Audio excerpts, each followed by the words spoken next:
साथियों, tally chapter 13 के solved assignment में आप सभी का स्वागत है।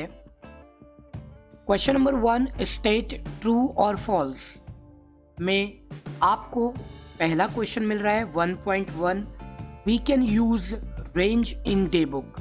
यह ऑप्शन ट्रू है। आप रेंज का प्रयोग, रेंज ऑफ इंफॉर्मेशन का प्रयोग डे बुक में कर सकते हैं। True. Second question, by pressing F12 range option shows. False. आप F12 का प्रयोग करके रेंज ऑप्शन का इस्तेमाल नहीं कर सकते।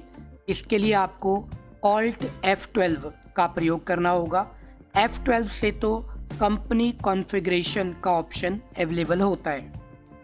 1.3 stock category is used to mention company name of products.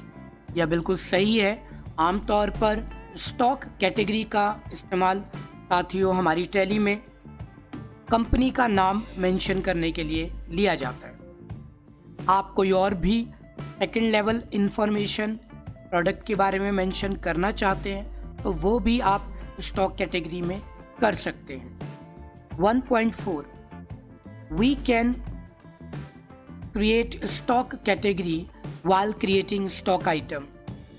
एक बात तो हम सभी समझ चुके हैं साथियों, हमारी टैली में आपको एक फीचर मिलता है बेहतर, जिससे Alt C कहते हैं।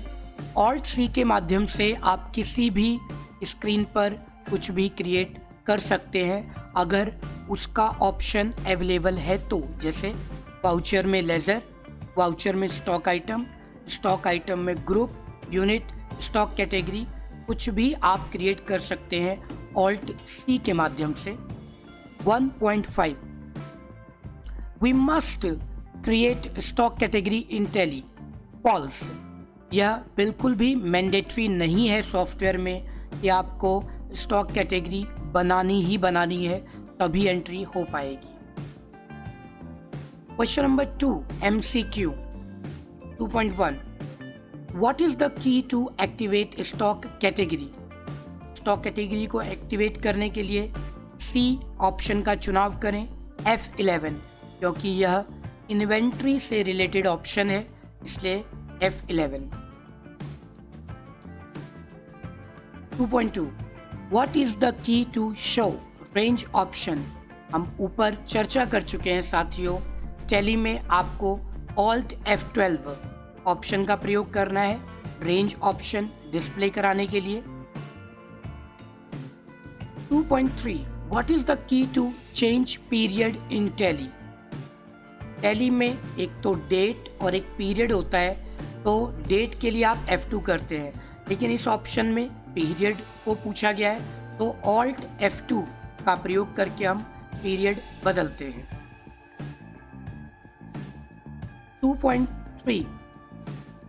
2.4 stock category option is available in dash feature. इसका सही जवाब हम पहले ही चर्चा कर चुके हैं। इन्वेंट्री फीचर में हम स्टॉक कैटेगरी ऑप्शन को पाते हैं और एक्टिवेट कर सकते हैं। 2.5 dash is the key to export range data in day book. Day book में रेंज के द्वारा डिस्प्ले किए गए डेटा को आप एक्सपोर्ट कर सकते हैं Alt E से, तो B उत्तर का चुनाव करें। एक्सपोर्ट की कमांड तो हमेशा Alt E से चलेगी, चाहे वो कोई भी रिपोर्ट हो। क्वेश्चन नंबर 3 ये आपको स्वयं करना है, इसमें हम आपकी मदद नहीं कर पाएंगे 3.1 में, क्योंकि यहाँ पर आपको रेंज विंडो जो कि Alt F12 से आती है वह विंडो ड्रॉ करनी है कोई भी इंफॉर्मेशन दिखाने के लिए। आप अपनी नोटबुक पर इसे बनाइएगा। Question number 3.2 what is the use of stock category. साथियों, स्टॉक कैटेगरी का इस्तेमाल हम कंपनीज के नेम मेंशन करने के लिए टैली में करते हैं किसी प्रोडक्ट के।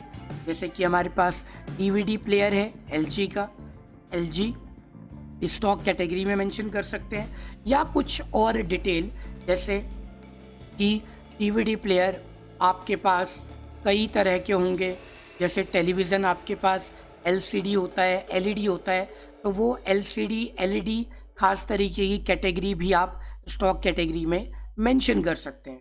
तो साथियों, इस चैप्टर की असाइनमेंट का सॉल्यूशन आपको मिल गया। आई होप कि आप अपनी लर्निंग को एंजॉय कर रहे हैं। हमारे चैप्टर के साथ में आपको प्रैक्टिकल असाइनमेंट भी मिला है कि आपको डे बुक में रेंज के थ्रू एक लेज़र जो कि आपने बनाया हुआ है राज प्राइवेट लिमिटेड, उसका डेटा डिस्प्ले कराना है। अगर आपने ये नहीं बनाया है तो इसकी 2-4 एंट्री बना करके कर लीजिएगा, तब रेंज का प्रयोग करिए। B option, only sundry debtors की एंट्री आपको दिखानी है रेंज के माध्यम से। जितने भी सन्ड्री डेटर्स हैं उन सभी की एंट्री आप दिखा सकते हैं कुछ ऑप्शंस का बदलाव करके। 3.2 में आपको प्रैक्टिकल टास्क जो मिला है वो ऊपर दिए गए किसी भी रेंज डेटा को आपने एक्सपोर्ट करना है ताकि उसे भविष्य में MS वर्ड में ओपन किया जा सके। तो साथियों, लर्निंग को एंजॉय कीजिए और हमारा चैनल देखते रहिए। धन्यवाद।